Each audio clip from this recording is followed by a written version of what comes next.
말씀 감사합니다. 그럼 지금부터 대통령의 30일 언론이 묻고 국민에게 답하다 질의응답 시간을 갖겠습니다. 첫 번째로 민생 경제 분야입니다. 먼저 대통령실 출입 기자단을 존중하는 의미로 출입 기자단의 총 간사분께 첫 번째 질문의 기회를 드리겠습니다. 총 간사는 뉴스원 심원기 간사님입니다. 질문해 주시기 바랍니다. 네, 대통령님 취임 30일 축하드리고요.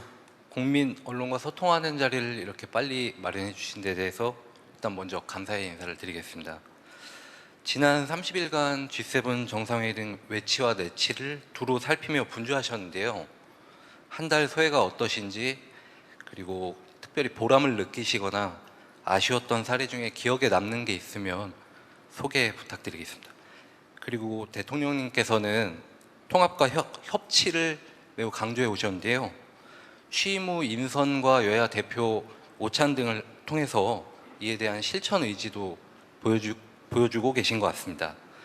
하지만 야당에서는 국회 운영 과정 등을 두고 불만이 있는 것도 사실인데요. 원활한 국정 운영을 위해서 대통령님의 양보나 배려를 요청하는 의견도 나오고 있습니다. 향후 야당과 협치 실현을 위해서 영수회담 정례와 같은 좀 구상하고 계신 방안이 있다면 한 말씀 같이 부탁드리겠습니다.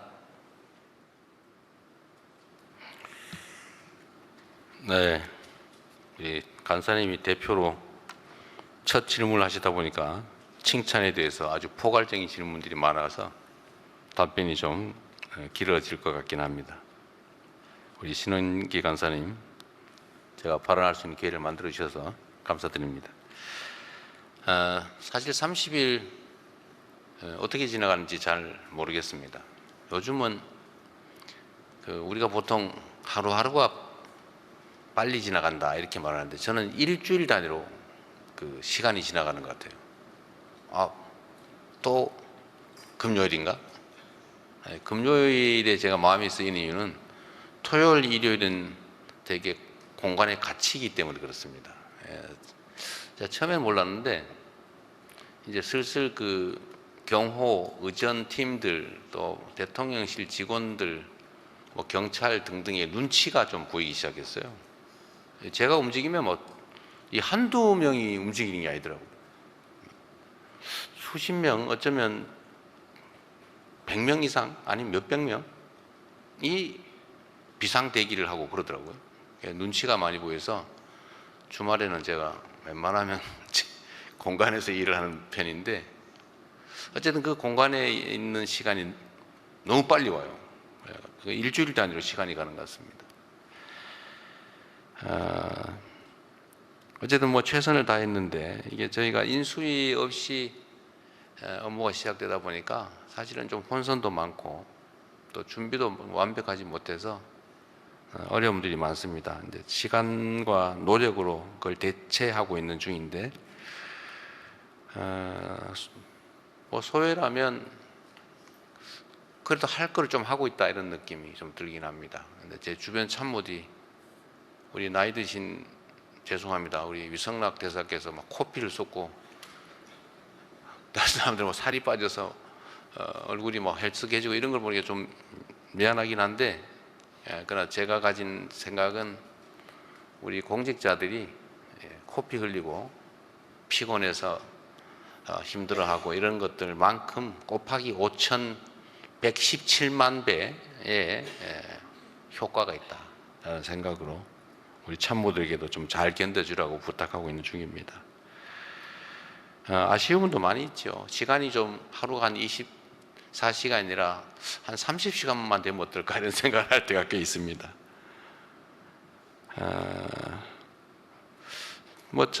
그래서 지금 좀 뭐라 그럴까, 성과라고 하면 좀 그러긴 한데, 좀 괜찮다 싶은, 잘 돼간다 싶은 점은 눈에 띄는 주식시장이죠. 제가 대통령 선거 당시에도 말씀드렸는데, 저는 실제로 그런 확신이 있었습니다. 나라의 시스템이 정상화되는 것만으로도 주식시장은 3,000포인트를 넘어갈 거고, 거기에 적정한 경제 정책, 산업 정책이 제시되고 또 예를 들면 한반도의 평화 체제가 안정화된다든지 또는 주식시장이 눈에 보이는 어떤 제도 개선, 뭐 상법 개정 같은 거죠. 그리고 부정 경쟁 요소를 확실하게 제거하겠구나, 앞으로는 못하겠구나, 주가 조작이나 뭐 허위 공시 뭐 그런 거 말하는 겁니다. 그런 게 되면 저는 지금보다는 훨씬 더 상황이 더 나아질 거라고 확신을 했는데, 어쨌든 정권 교체 자체만으로도 우리 국민들께서 미래에 대해서 약간의 긍정적 전망을 가지게 되고, 그게 또 주식시장에 반영이 돼서 대한민국의 그 자산 가치도 좀 올라가고, 국민들의 뭐 주식 투자하시는 분들이 한정되긴 합니다만 우리 국민들의 주머니도 약간은, 지갑은 약간은 두툼해진 것 같아서 참 다행이다, 그런 생각이 듭니다. 통합과 협치 그리고 인사, 이게 사실은 관련성이 매우 높은데, 뭐 최근에도 인사와 관련돼서 분명히 질문할 거라서 제가 미리 말씀을 좀 드리면 이게 모두 관련이 좀 있습니다. 인사에 대한 불만도 사실은 있고, 또 뭐 부족한 점도 있고, 더 나은 사람을 했어야지 뭐 이런 지적도 있는 게 사실이죠. 그러나 우리는 뭐 최선을 다했지만 국민들의 눈높이나 또는 야당 또는 뭐 우리 지지층 안에 기대치에 좀 못 미치는 그런 측면도 있어 보입니다. 그런데 저는 인사와 관련돼서는 우리 국민들께 이런 말씀을 좀 드리고 싶습니다. 우리의 색깔에 맞는, 그러니까 한쪽 편에 맞는 사람만 선택해서 쓸 수도 있죠. 그러면 좀 더 편하고 또 속도도 나고 갈등은 좀 최소화될 수 있을지도 모릅니다.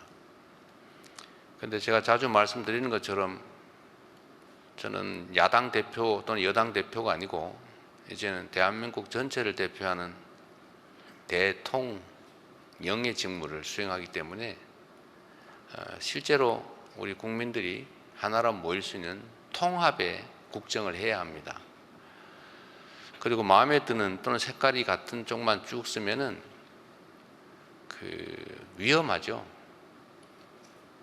시멘트, 자갈, 모래, 물 이런 걸 섞어야 콘크리트가 됩니다. 그런데 시멘트만 잔뜩 모으면 그냥 시멘트 덩어리가 되죠.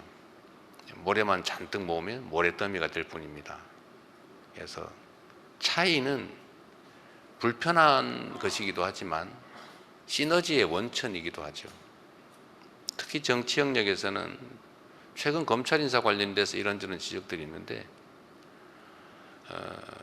저는 뭐 성남시장, 경기지사를 거쳐오면서 뭐 어쩔 수 없이 있는 공무원밖에 쓸 수 없는 한계가 있기도 했지만, 그 중에서도 뭐 우리하고 색깔이 비슷한 우리를 지지했던 쪽을 다 골라내면 남는 게 없더라고요.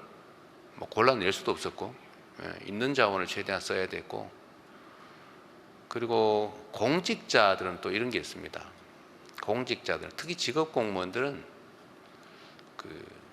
지휘자, 인사권자에 따라서 움직이게 돼 있어요. 개별적 역량들을 가지고 있고 국가에 충성하고, 그리고 부정부패를 저지르지 않는 기본적 소양만 있으면 결국 지휘자가 지휘하는 방향으로 움직이게 돼 있습니다.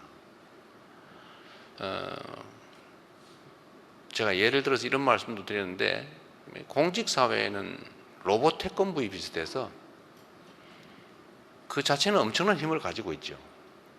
그런데 결국은 그 헤드에 조정관에 철수가 타면 철수처럼 행동하고 영희가 타면 영희처럼 행동하죠. 그러나 철수나 영희가 아무것도 안 하면 결국 공직사회 그 자체가 제자리에 주저앉아서 엉뚱한 행동을 하게 됩니다.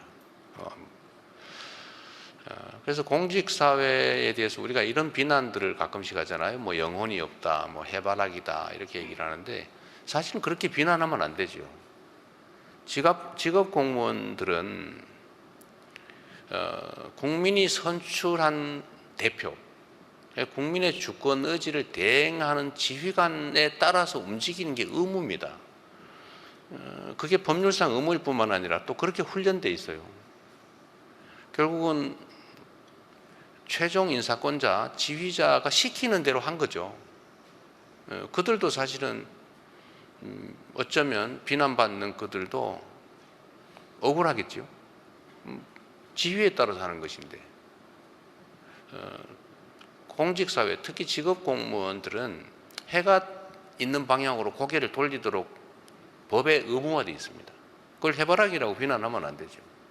결국 내용을 채우는 것은 국민으로부터 직접 선출된 인사권자, 최종 책임자, 뭐 직설적으로 얘기하면 대통령이죠.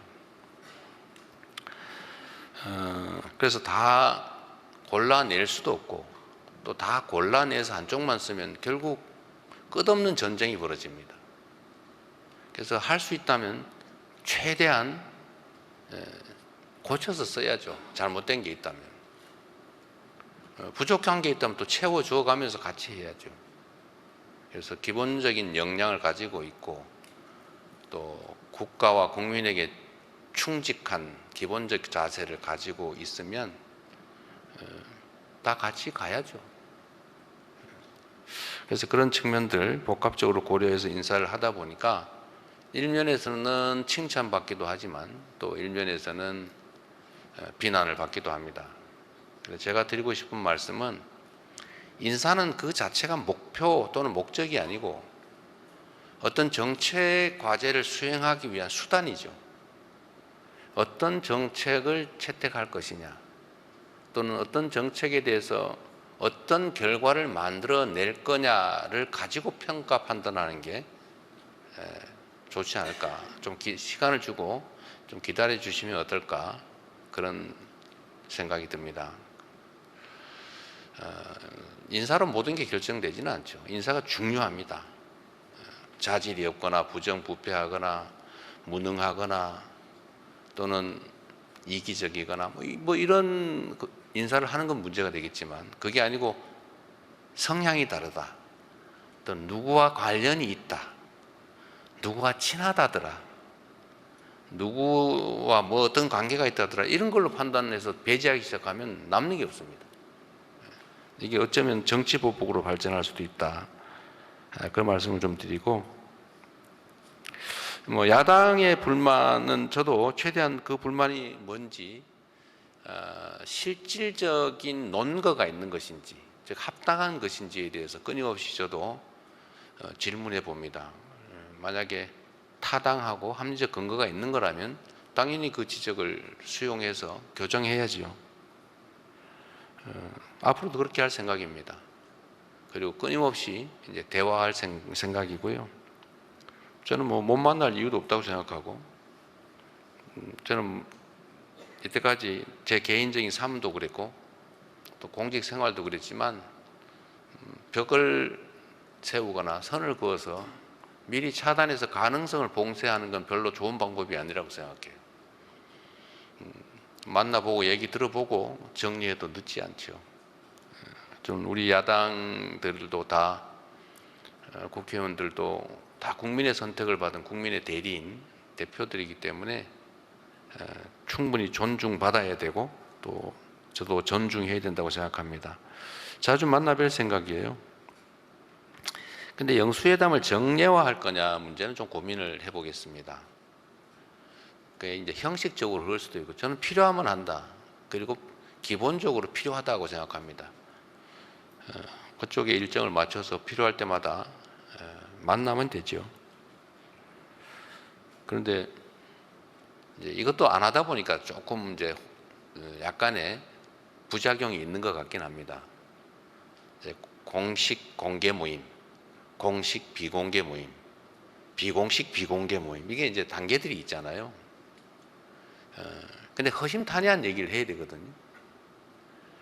그런데 비공식 비공개 모임 이런 건 이제 모임 자체도 좀 안 알려주면 그런 걸 자주 할 수 있죠.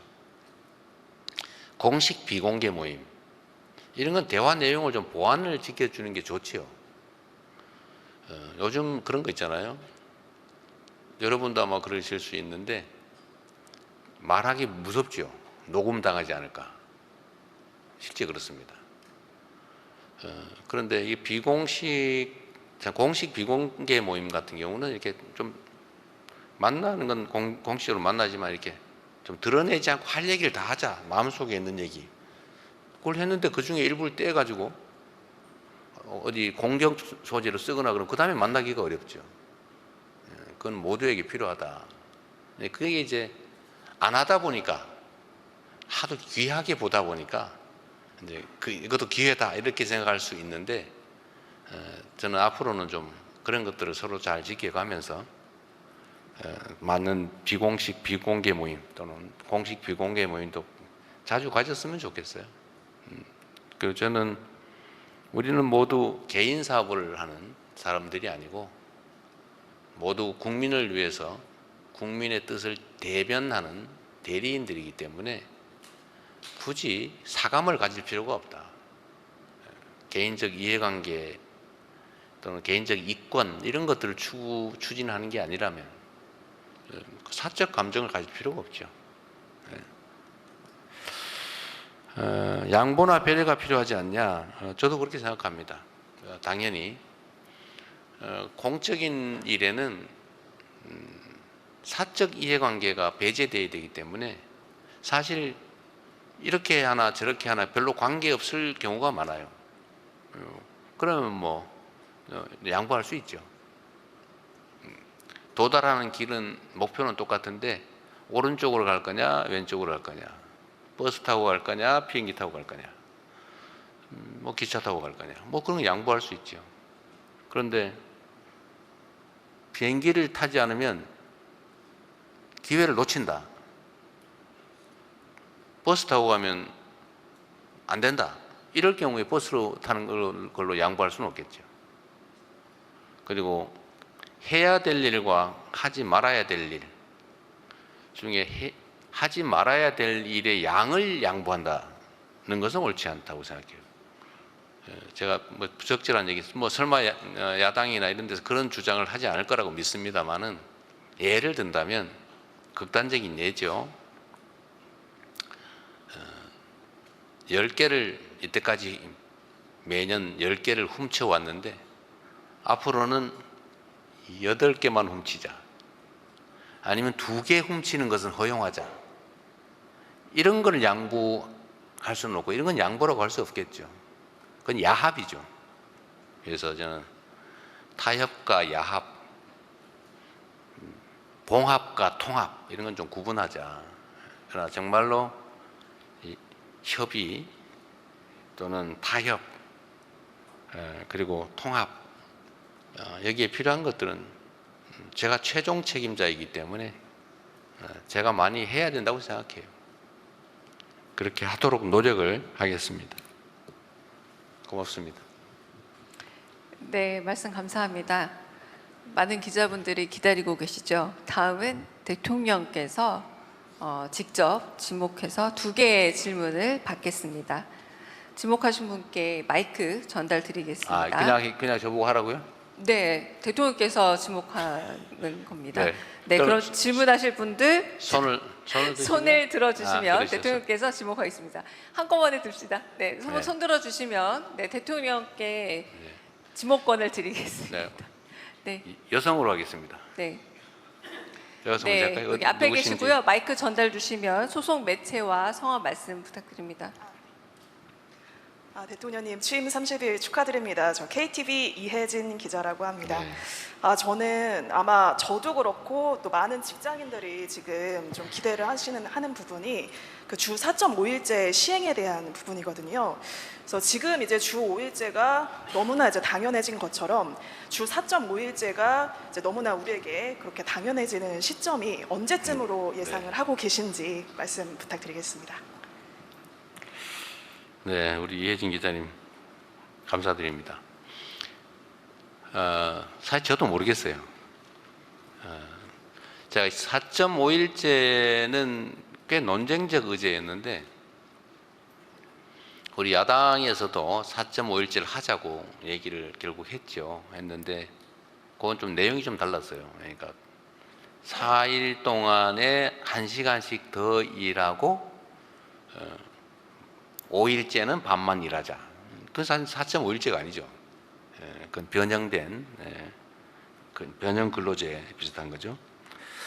저는 우리 사회가 앞으로 노동시간 단축을 반드시 해내야 된다고 생각해요.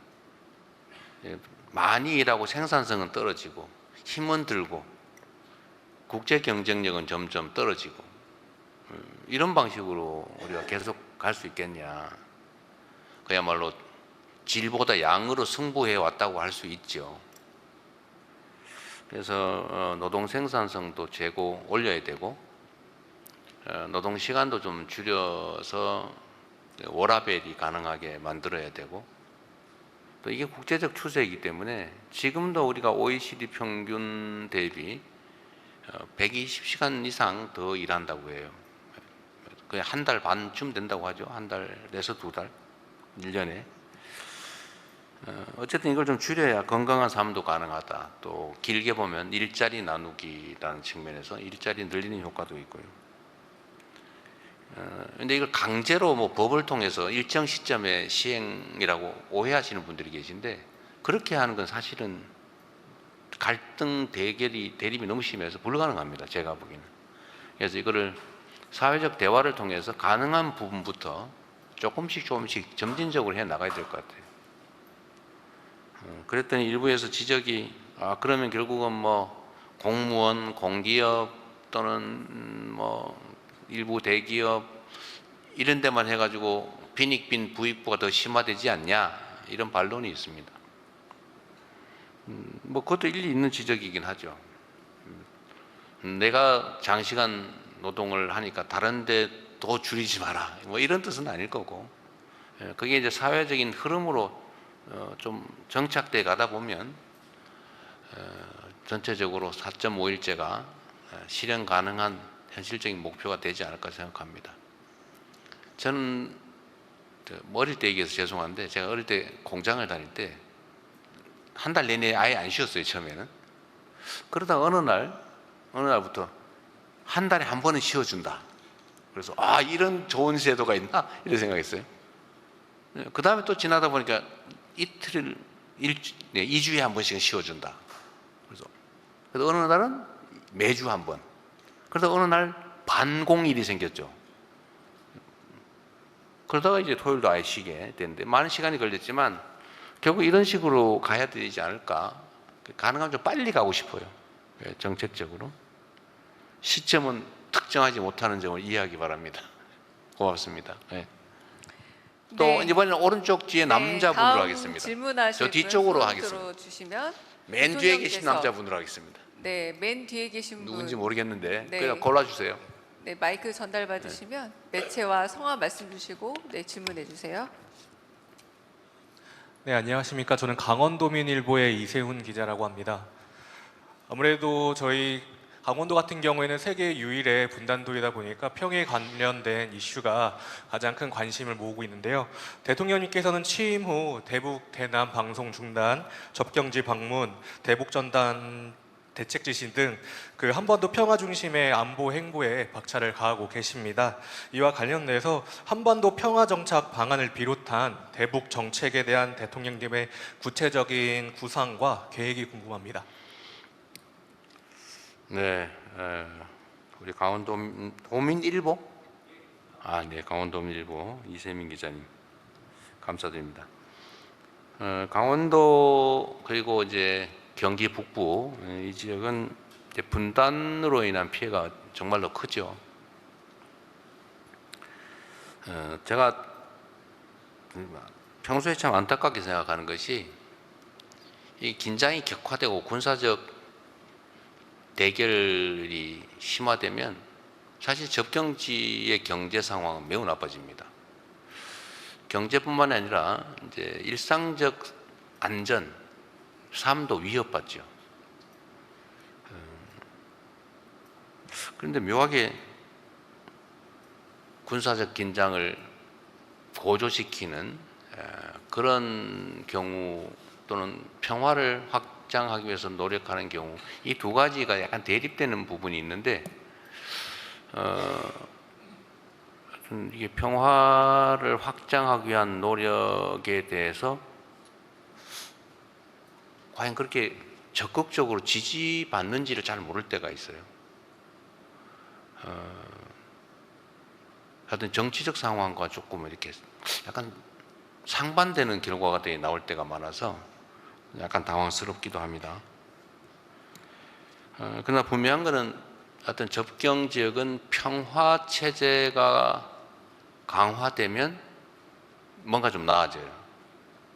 그리고 대한민국 전체도 긴장이 완화되고 평화 체제가 강화되고 대화, 소통, 협력이 강화되면은 경제 상황도 나아지고 국제적 평가도 좋아지죠.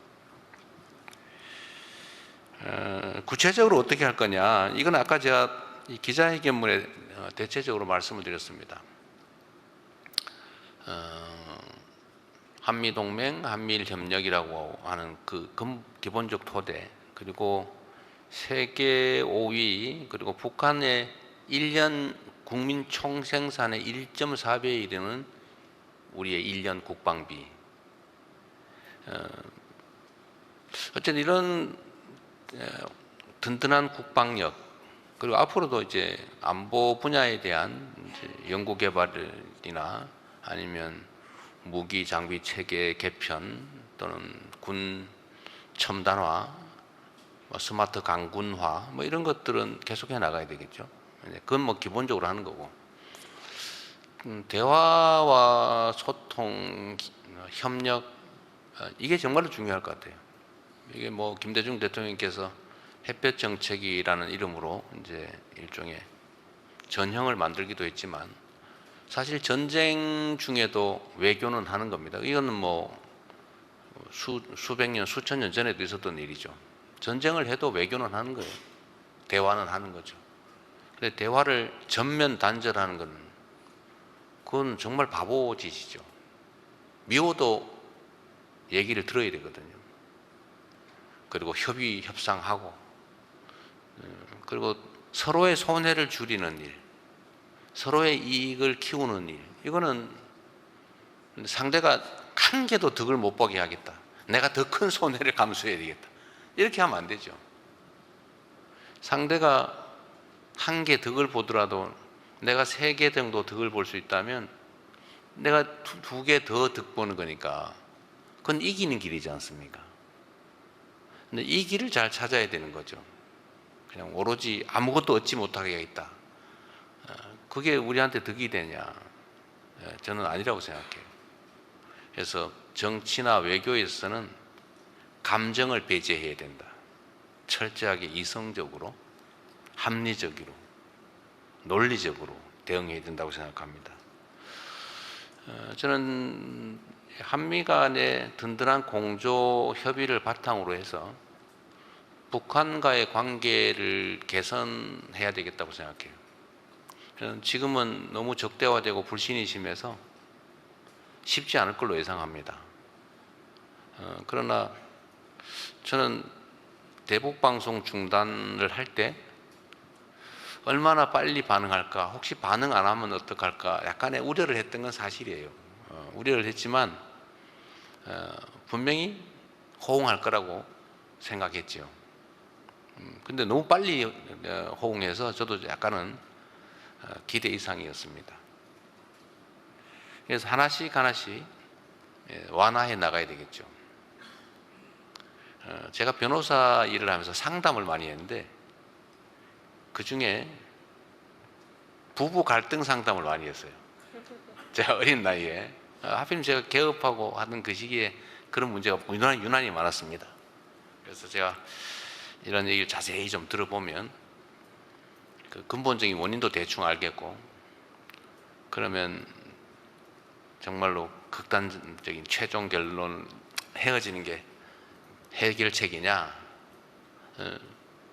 이거 자세히 들여다보면 오해가 오해를 낳고, 갈등이 갈등을 낳고, 불신이 불신을 낳고, 미움이 미움을 낳아가지고, 사실은 원래는 요만한 차이였는데 지금은 이만해져가지고 감당을 못하는 경우가 상당히 많더라고요.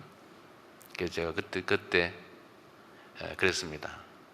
부부 클리닉 같은 데 가서 남녀 역할을 바꾸는 거 한번 해봐라. 그리고 다시 갔다고 다시 상담 와라. 그래서 제가 그런 경우 꽤 많았어요. 근데 대개 부부 상담소로 갔다 온 사람들은 다시 오지 않았어요. 역할을 바꿔보니까 이해하게 된 거예요. 내가 왜 그랬지? 서로. 전 비슷하다고 생각해요. 사람 관계도, 여당과 야당과의 관계도, 남과 북의 관계도, 또 진영과 진영 관계도 전 비슷하다고 생각합니다. 대화 소통이 정말로 중요하다. 그리고 서로에게 득되는 길을 가자.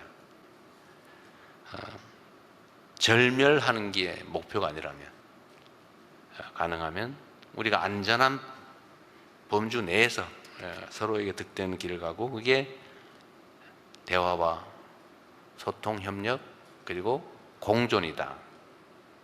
그리고 우리 헌법에도 써져 있잖아요. 평화적 통일을 지향한다. 흡수가 아니고, 누가 흡수당하고 싶겠어요? 엄청난 희생과 갈등, 그걸 수반하겠죠.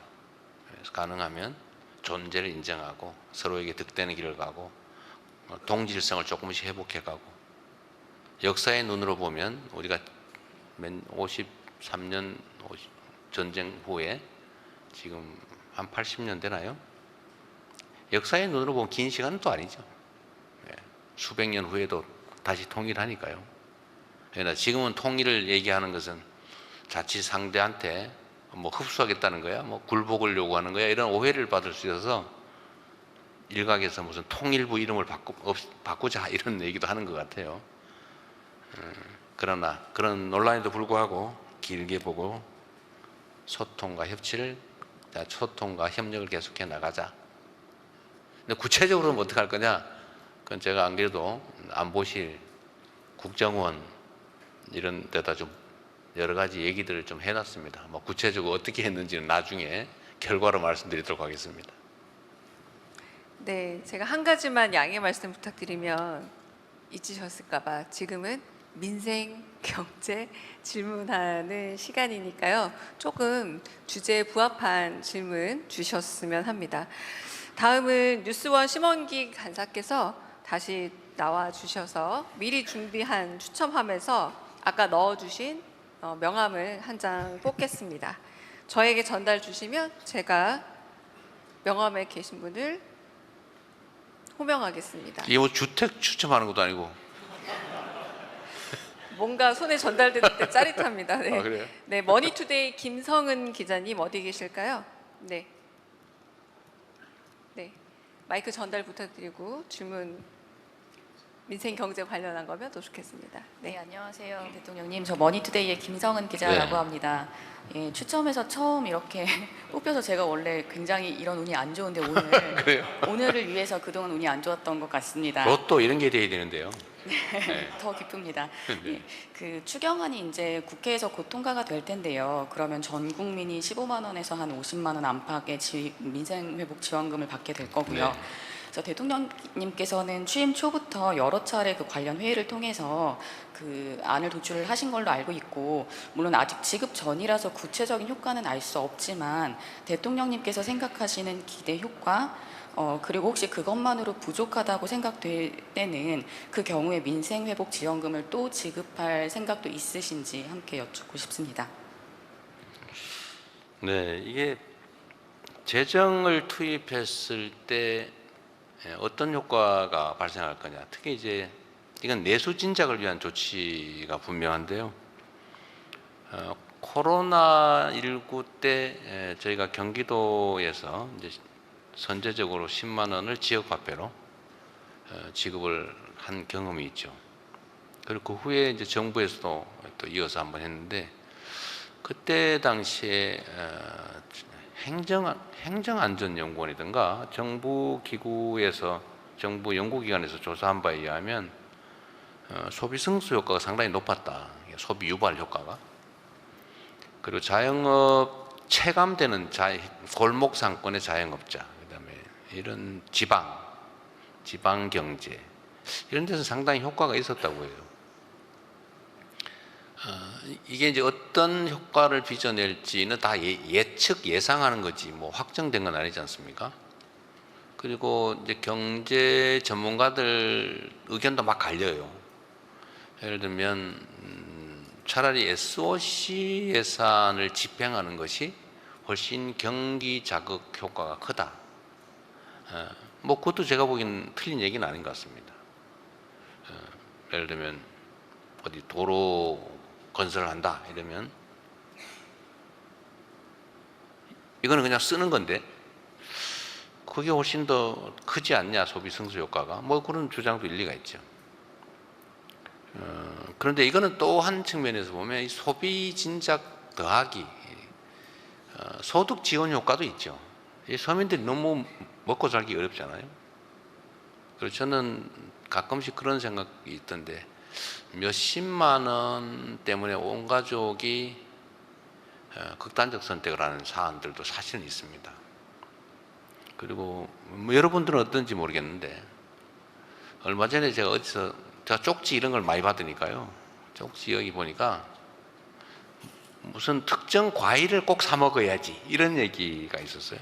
과일 중에 좀 비싼 과일, 수입 과일 얘기했는데 이번에 받으면 그거 한번 사 먹어봐야지 이런 쪽지들이 오더라고요. 근데 보통의 웬만한 사람들은 그런 생각을 안 할 수 있지만 그렇게 먹고 싶은 과일 한 개를 못 사 먹는 그런 사람도 사실 많아요. 아마도 이번에는 정육점 식당이 꽤 장사가 잘 될 거라고 보통 예측하잖아요. 소고기 한번 먹어봐야지. 그러니까 이것도 삶이 매우 팍팍하다는 얘기 아닙니까? 가족들, 우리 자녀들 데리고 한번 고기 한번 실컷 먹어봐야지. 저는 세계 10대 경제 강국이라고 우리가 자부하면서도 이런 먹는 문제 가지고 이렇게 애달파하지 않았으면 좋겠다는 생각도 해요. 근데 그런 사람 꽤 많다는 거죠. 그래서 소득 지원 효과, 또 소득 재분배 효과, 그것도 확실하게 크죠. 뭐 엄청난 부자한테 뭐 15만 원 뭐 큰 돈이겠어요? 그러나 당장 떼거리가 불안한 사람한테 15만 원은 아니 50만 원은 정말 엄청나게 큰 돈이죠. 그래서 재분배 효과도 있겠다. 어쨌든 경험상으로 보면 지금 일선의 골목 경기가 너무 안 좋습니다. 그러니까 이게 마치 이 저수지로 보면 아주 깊은 부분은 좀 감으로도 견딜 수 있어요. 그런데 얕은 부분, 대부분 얕은 지역이잖아요. 얕은 지역은 피해가 너무 크다. 회생 불가능하게 될 수도 있다. 그런 측면에서 지금 현재 재정 상황, 또 부채 상황, 경제 상황 이런 것들 다 고려해서 나름은 정한 것이고 효과는 일반적으로 평가되는 것보다 높을 거다라고 생각합니다. 또 할 거냐 문제는 그때 가봐야겠죠. 일단은 재정 상황이 또 더 할 만큼 녹록치가 않습니다. 그리고 지금 이제 경제는 심리 측면이 아주 강한데 내년에 경제가 좋아질 거다라고 생각하는 사람이 8년 만에 가장 많다고 해요. 52%쯤 된다는 통계도 있던데 경제가 좋아질 거다라고 믿으면 이제 소비가 좀 늘어나죠. 소비 지수도 많이 늘어났다고 해요. 올라갔다고 합니다. 그러면 이제 여기 약간의 마중물을 부어주면 선순환이 시작되지 않겠냐 이렇게 생각하고 다시 이걸 억지로 해야 되는 상황이 안 되게 만드는 것도 또 우리 정부가 해야 될 일이라고 생각합니다. 일단은 뭐 추가할 계획은 없어요. 그러나 세상 일이 꼭 계획대로만 되는 건 아니더라고요. 네, 감사합니다. 이번엔 뒤쪽 미디어월에 함께 참여하고 계신 풋불리 언론 질문 받아보겠습니다. 손 들어주시면 이번엔 제가 한번 지목해 보도록 하겠습니다. 네, 제일 먼저 손 들어주셨네요. 네, 옥천신문 양수철 편집장님 맞으실까요? 제일 먼저 손 드셨습니다. 네, 질문해 주세요. 네. 네, 안녕하세요. 저는 옥천신문사에서 일하는 취재기자 양수철이라고 합니다. 우선 그 풀뿌리 신문 기자들을 기자회견에 초대해 주셔서 감사합니다. 대통령님은 기초광역지자체장을 모두 경험하셨기 때문에 지역의 어려움이나 개선책을 더 잘 알고 계시지 않을까 이런 생각도 듭니다. 앞으로도 이런 기회가 더 많이 마련이 돼서 대한민국의 고질적인 문제인 지역 불균형 문제가 해결되는 단초가 마련됐으면 좋겠습니다. 네, 질문 드리겠습니다. 대통령께서는 수도권 과밀화와 지역균형 발전을 위해서 광역화를 공약을 하셨습니다. 하지만 지역균형 발전이 의도한 만큼 제대로 될 수 있을지는 좀 의문이 있다는 얘기도 나오는데요. 저는 인구 5만이 채 되지 않는 옥천군에 살고 있습니다. 대한민국 인구 절반이 수도권에 있는 것처럼 충북 인구 절반은 충북 내 대도시 청주에 몰려 있습니다. 광역화 전략이 오히려 소멸위기 기초지자체의 인구를 지역 내 대도시가 블랙홀처럼 빨아들일 것이고 심화시킬 것이라는 우려도 나옵니다. 오히려 기초지자체의 지원 정책이 촘촘하게 설계돼야 된다고 보는데요. 대통령님은 어떻게 보시는지 궁금합니다. 네. 그런데 어디서 많이 보던 분 같아요. 그런가요? 인상이 너무 좋으셔서 그런가? 일단 반갑습니다. 옥천신문은 제가 시민운동할 때도 저도 사실 지역 언론을 만드는 게 그때 제가 가지고 있던 여러 목표 중에 하나였는데 아주 모범적 사례로 제가 많이 언급했던 신문입니다. 이렇게 보게 돼서 반갑고요. 지역 균형 발전 과제 그리고 그 지역에서도 또 집중화의 문제 이걸 어떻게 해결할 거냐 이런 말씀인데 대한민국에서 제일 어려운 정책 과제 말씀을 하신 것 같습니다. 전 세계적 추세는 기본적으로 그런 것 같아요. 읍면에서 면 단위에서는 지방 소도시로 소위 읍내로 지방 소도시는 지방 대도시로 지방 대도시에서는 수도권으로 이제는 수도권은 뉴욕으로 이렇게 지금 가고 있죠. 실제로 제가 과장이 아니고 경제 활동은 그렇게 좀 이동하는 측면이 있습니다. 그 국장을 탈출해서 뉴욕으로 뭐 이렇게 가는 사람들이 있죠. 상당히 많습니다. 그건 일종의 하나의 흐름 같아요. 그 자체를 어떻게 막을 길은 없는 것 같고 다만 지방과 중앙의 과도한 불균형 문제는 심각하죠. 대한민국의 발전을 이제는 저해하는 요소가 된 것 같습니다. 과거에는 수도권 집중, 또는 일부 대기업 집중, 일부 계층 집중, 일부 산업 집중 이게 이제 성장 발전 전략이었는데 이제는 이게 이제 부작용을 낳기 시작했죠. 예를 들면 우리 사회의 특정 계층이 특권화된다든지 또는 특정 대기업에 대한 특혜가 재벌 문제를 낳는다든지 또는 수도권 집중 문제가 지방 소멸을 가져온다든지 이게 하나의 일종의 뭐 추세처럼 돼서 우리나라 이제 지속적 성장 발전을 가로막는 요인이 되었습니다. 그래서 저는 이게 전면적인 대전환을 해야 된다. 근데 이 추세 자체를 뭐 없앨 수는 없을 것 같아요. 그러나 우리가 이제 정책이나 또는 예산 배분이나 이런 데 있어서 지방을 배려하는 수준을 넘어서서 이제 지역 우선 정책을 해야 비로소 약간의 균형을 회복할 수 있지 않을까 싶어요. 저는 우리 이제 이번 정부, 새로운 정부의 여러 과제들이 있지만 핵심 과제 중에 하나가 이제 지역 균형 발전이라고 생각합니다. 그래서 이번에 제가 국무회의에서 이런 지시를 해놨어요. 아예 정부가 정책을 결정하거나 또는 예산을 배정하거나 할 때 지역별로 일종의 가중치 표를 만들어 달라. 예를 들면 수도권에서의 거리 아니면 지방 대도시에서의 거리 또는 뭐 이런저런 뭐 지수들을 합쳐가지고 예를 들면 우리가 아동수당을 지급한다. 예를 든 겁니다. 이렇게 하겠다는 거 아니에요. 꼭 뭐 예를 들면 문제가 돼서 절대 예를 들지 말라는 게 우리 참모들의 주장인데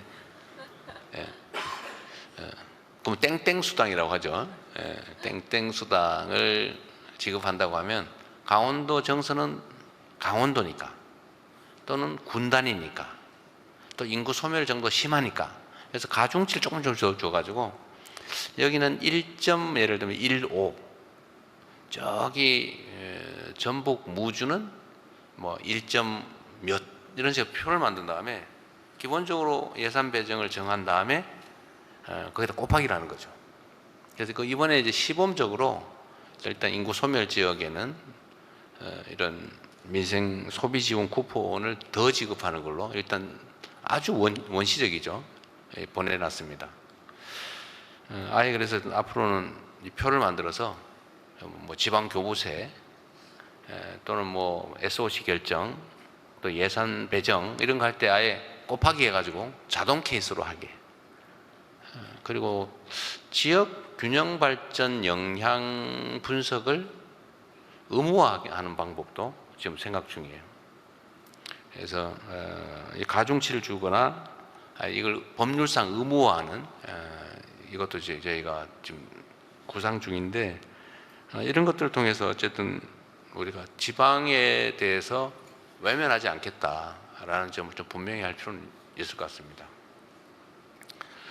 그리고 지금 수도권의 주택 문제 심각하잖아요.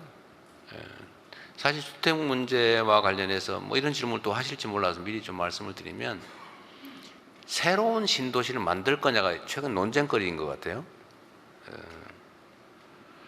그런데 저는 이게 이제 주장이 엇갈리죠.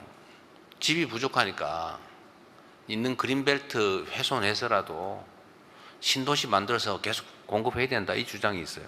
뭐 또 일리가 있죠. 그러나 조금만 벗어나서 지방 입장에서 보면 그거 소금물 계속 마시는 거 아니냐 목마르다고 계속 수도권 집중이 문제돼서 주택 문제가 생기는데 새로 자꾸 신도시 만들어 나가면 그게 또 수도권 집중을 불러오지 않냐 또 말이 맞잖아요. 이 두 가지 측면을 이제 결단을 언젠가는 해야 될 텐데 그러나 이미 결정 난 거, 이미 하기로 한 걸 바꿀 수는 없죠. 이미 하기로 한 건 하고 추가로 새로 만들지는 이런 지방 균형 발전 그리고 우리 대한민국의 지속적인 성장 발전 전략이라는 면에서 그 측면에서 한번 검토해 봐야 될 것 같습니다. 대충 어떤 결론이 나올지는 각자 짐작할 수 있을 것 같아요. 좀 어렵긴 하지만 우리 양수철 우리 옥천신문 기자님 옥천에 갑자기 볕이 들지는 잘 모르겠는데 그래도 이 수도권 집중이라고 하는 이런 정말 너무 급격한 흐름은 일단은 좀 완화되지 않겠냐 기대를 하셔도 될 것 같습니다. 옥천이 엄청 좋아질지는 잘 모르겠어요. 그러나 옥천을 포함한 소멸 지역에 대한 각별한 대책들은 계속 구상하고 집행해 나갈 생각입니다. 그 중에 하나가 저는 농촌 기본소득을 지금은 몇 개 선별적으로라도 시작을 해보겠지만 그게 이제 효율성이 높으면 뭐 그런 것도 하나의 수단이 되겠죠. 그런다고 해서 뭐 우리 국민들한테 세금 더 걷거나 그럴 건 아니고 그것 때문에 세금을 더 걷거나 그러지는 않을 테니까 그런 걱정 안 하셔도 되겠습니다. 너무 확실한 답이 없으면 원래 대답이 길어지는 거 아시죠? 네, 고맙습니다. 네. 이제 두 번째로 정치, 외교, 안보 분야입니다. 이번에도 대통령께서 두 분을 지목하면 질문을 받겠습니다. 네. 손 들어주시면 네, 지목해 주십시오. 네, 이번에는 왼쪽 앞에서 너무 간절하게 보셔가지고 제가 이것도 일종의 그 특혜인데 괜찮을까 모르겠네요. 채널 A 반장님이죠? 네. 채널 A 반장님한테 네. 제가 안면이 좀 있어서. 네, 매체와 성함 말씀 주시면 네네. 네, 대통령님 지명해 주셔서 감사합니다. 채널의 이동훈 기자입니다. 저는 대선 때 공약하셨던 검찰청을 공소청으로 전환하는 문제에 대해서 여쭤보려고 합니다. 지금 여당 일부 강경파 의원들과 당 대표 후보들 모두 추석 전에 개혁을 완료해야 된다 이렇게 얘기를 하고 있는데요. 네. 대통령님도 같은 타임라인을 생각하고 계신지 궁금합니다. 그리고 정성호 법무부 장관 후보자를 지명하셨고 또 검찰 출신인 봉국 민정수석을 임명하신 게 또 속도보다는 조금 더 이렇게 부작용 없는 개혁을 추진하시려는 거 아니냐 이런 분석도 나왔는데 여기에 대해서도 여쭤봅니다. 네. 가장 최근에 핫하기도 하고 제가 답변 드리기가 조금 곤란하기도 하고 예민한 질문을 해주셨습니다. 네.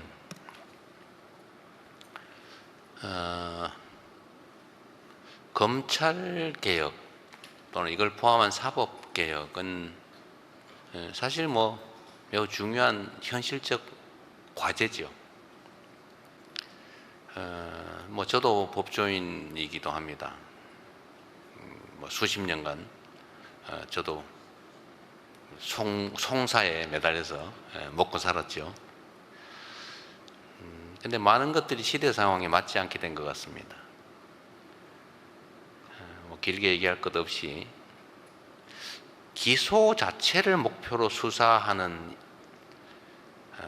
그리고 기소에 맞춰서 사건을 조작하는 일은 결코 있어서는 안 되죠.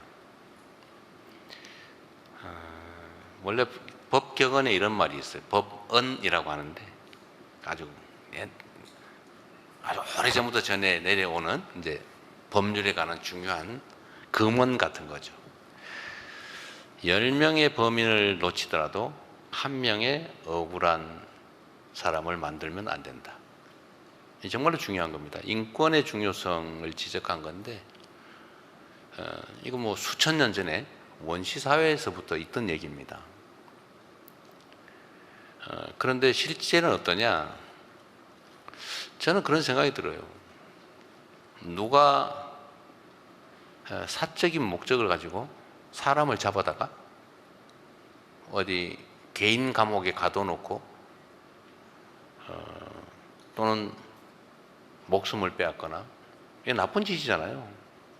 이건 이론의 여지가 없는 나쁜 짓이죠. 절대로 용서할 수 없는. 그런데 만약에 그런 범죄 악행을 막으라고 국민이 준 권력을 이용해 가지고 법률의 이름으로 그런 행위를 한다. 간첩 혐의를 뒤집어 씌워 가지고 사형 선고를 한 다음에 다음 날 바로 집행해서 목숨을 빼앗는다. 또는 어떤 특정 아주 부도덕한 업자의 청탁을 받아 가지고 재산을 빼앗아 그에게 부당한 이익을 주기 위해서 그 사람을 억울한 범인으로 만들어서 재산을 싹 다 뺏고 감옥에 집어넣어서 몇 년 동안 살게 한 구금 생활을 하게 한다. 어떤 게 더 나쁩니까? 권력의 힘으로 그러는 게 더 나쁜 거죠. 그런데 그런 게 상당히 많이 벌어져요. 있을 수 없는 일이잖아요. 이건 원시국가죠. 불행하게도 그게 우리 현실에 존재합니다. 그러지 않게 만드는 게 중요하죠. 사법 권력은 국가의 법 질서를 유지하는 최후 보루입니다. 우리 모든 국민들은 마지막에 그렇게 얘기하죠. 막 싸우다가 법대로 합시다. 이게 마지막 믿음이에요. 최후 보루죠. 그런데 그 법이 가진 사람 또는 특정한 목적에 의해서 악용이 되면 우리 국민들은 대체 어디에 기대겠습니까? 주먹을 쓸 수도 없고 친구한테 의존할 수도 없고 그러면 이 사회가 무너지죠.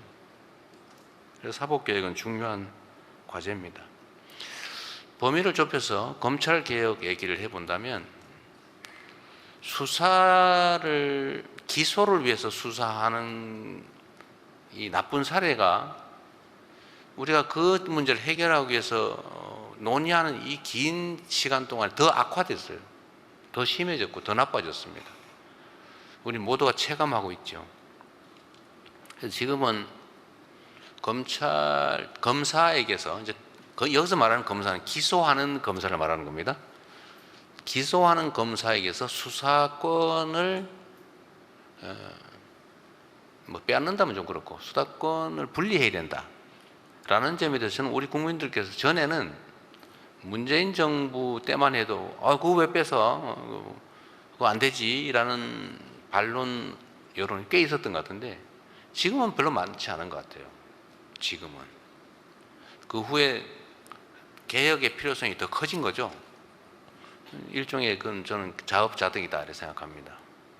수사권과 기소권을 분리한다. 동일한 주체가 수사권과 기소권을 동시에 가지면 안 된다라는 점에 대해서 이견이 없는 것 같습니다. 그러면 이제 기소와 공소유지를 담당하는 것은 검사가 해야 되는 건 또 당연하죠. 그걸 딴 데 맡길 수는 없죠. 그러면 수사를 그러면 누구한테 맡길 거냐? 뭐 떼야 되는 거는 이제 이론의 여지가 없는데 뭐 그 점도 그럼 경찰에 맡길 거냐? 뭐 경찰이 다 감당할 수 있냐? 경찰의 비대화는 어떻게 해결할 거냐? 또 그 논쟁이 있죠. 그럼 경찰의 비대화 문제는 또 사실 지금 얘기 안 하고 있지만 그 부작용이 생길 수 있거든요. 권력은 집중되면 남용되니까. 그래서 어쨌든 분리하고 견제시켜야 되는데 경찰의 권력 집중 문제는 이제 자치경찰 제도와 또 관련이 있습니다. 근데 그건 지금 여유가 있으니까 좀 나중에 미루더라도 수사권과 기소권을 분리한다라는 점은 이견이 없습니다. 그러니까 우리 이동훈 반장님이신가요? 네, 이동훈 반장께서도 왜 하냐 또는 하느냐 마느냐를 묻는 게 아니라 언제 하냐를 묻는 거죠. 추석 전에 하자라고 지금 당대표 후보들부터 열심히 말씀하시는 것 같습니다. 제도 자체를 그때까지 어릴게를 만드는 건 가능할 수도 있을 것 같아요. 또 국회에서 하면 저야 뭐 어떻게 할 수 없잖아요. 국회가 뭐 제가 마음대로 할 수 있는 것도 아니니까. 그런데 완벽한 제도가 정착되기까지는 한참 걸리겠죠. 그러나 중요한 거는 뭐 그때까지 정리할 수는 있겠죠. 국회가 결단하기 나름이다 말씀을 드립니다. 저는 뭐 협의는 하되 국회를 존중해야 되겠죠. 다만 이 과정에 이제 이 검찰 인사 문제가 사실은 걸려 있어요. 법무부 장관, 민정수석, 뭐 법무장관 임명되기 전까지 법무장관의 권한을 대행할 법무차관, 그리고 실제 현장에서 검찰 사무를 지휘할 주요 뭐 검사장들, 이 문제는 또 남아 있죠. 이게 속도하고 관계가 있냐는 질문에 대해서는 제가 관계가 있는 것 같기도 하고 없는 것 같기도 하고 제가 그 생각은 안 해봤어요. 근데 관계가 조금 있어 보입니다. 근데 제가 자주 말씀드린 것처럼 검찰 개혁은 국회가 하는 겁니다. 이 제도를 바꾸는 거기 때문에 뭐 정부 내에서, 근데 검찰도 정부의 일원이니까요. 정부 안에서 서로 타협해 가지고 정할 문제가 아니고 국회가 입법적 결단을 할 사안이기 때문에 우리 정부에서 할 일은 그로 인한 갈등, 부작용 이런 걸 최소화하는 게 필요하죠. 좀 원만하게 또 신속하게 될 수 있도록 하는 것. 그러려면 이제 우리 대통령실 안에도 또 정부 안에도 또 검찰을 좀 잘 이해하는 사람이 맞는 게 유용성이 있겠다. 그런 판단을 한 겁니다. 그리고 그 담당자들이 아까 잠깐 말씀드렸습니다만 그 담당하는 주요 인사가 과거에 누구와 가까웠느냐? 그 가까웠고 아는 사람이고 뭐 인연 있는 사람을 다 골라내면 남는 게 거의 없을 것 같아요. 말씀드린 것처럼 그러나 공무원, 특히 그게 누구든 간에 직업 공무원은 선출된 권력의 의사에 따를 수밖에 없어요. 뭐 안 따르면 바꾸면 되지. 임기가 있는 선출직이나 임기가 있는 공직자와는 다르잖아요. 뭐 누구든 간에 제가 아무 때나 바꾸면 되죠. 결국 대통령이 결단할 사안, 그리고 국회가 입법할 사안들이어서 그 개별 인사에 대해서 너무 걱정하지 않으셔도 된다. 그 말씀을 좀 드리고 싶고요. 속도와 관계가 있는지는 아까 말씀을 드린 것 같습니다. 네. 네. 제가 좀 속도를 내야 될 것 같아서요. 내가 말을 좀 줄여볼 테니까. 이번에 네. 좀 외신 기자분에게 왜냐하면 정치 네, 그리고 그러시죠. 안보 그 분야도 있으니까요. 좀 넘겨보겠습니다. 마찬가지로 외신 기자분들이십니다. 대통령께서 제가 지목해 골라요? 주시면 우리 여성 먼저 할까요? 어디? 네, 지목해 주시면 네, 저희가 네, 순차 네. 통역으로 그럼 한 분 더 하시죠. 그럼 드리겠습니다. 하는 김에 외신 기자. 외신 기자 한 분 더 할까요? 네, 네. Okay, Kat Barton from the AFP News Agency. Good morning, Mr. President. Where is your administration at in terms of the tariff negotiations with America? And can you realistically achieve a deal 전혀 by 알아들을 next 수가 없네. week? Or are you hoping for an extension? 네, 여기서 순차 통역 해주시죠. 대통령님 안녕하십니까? 저는 AFP의 캐서린 발톤 기자입니다. 여기도 잘못 알아듣겠는데 좀 천천히 말하세요. 예, 현재 미국과의 관세 협상이 현재 어떠한 상태에 있는지, 다음 주 관세 유예 기간 전에 완료될 가능성이 있는지 어떻게 보시는지 여쭙고 싶습니다. 네, 제가 천천히 해도 잘 알아들을까 말까 하는데 너무 말이 빠르셔가지고 관세 협상 얘기 제가 이거 분명히 물어볼 텐데 뭐라고 대답을 할까 고민을 사실 많이 했어요. 이건 이제 여러 가지 면이 있죠. 일단 보안 측면이 하나 있고 또 얘기 자체가 영향을 미칠 수도 있어서 참 말하기 어려운 주제이긴 합니다. 뭐 관세 협상이 매우 쉽지 않은 건 분명합니다. 지금 그렇다고 해서 7월 8일까지 끝낼 수 있는지도 확언하기 어려워요.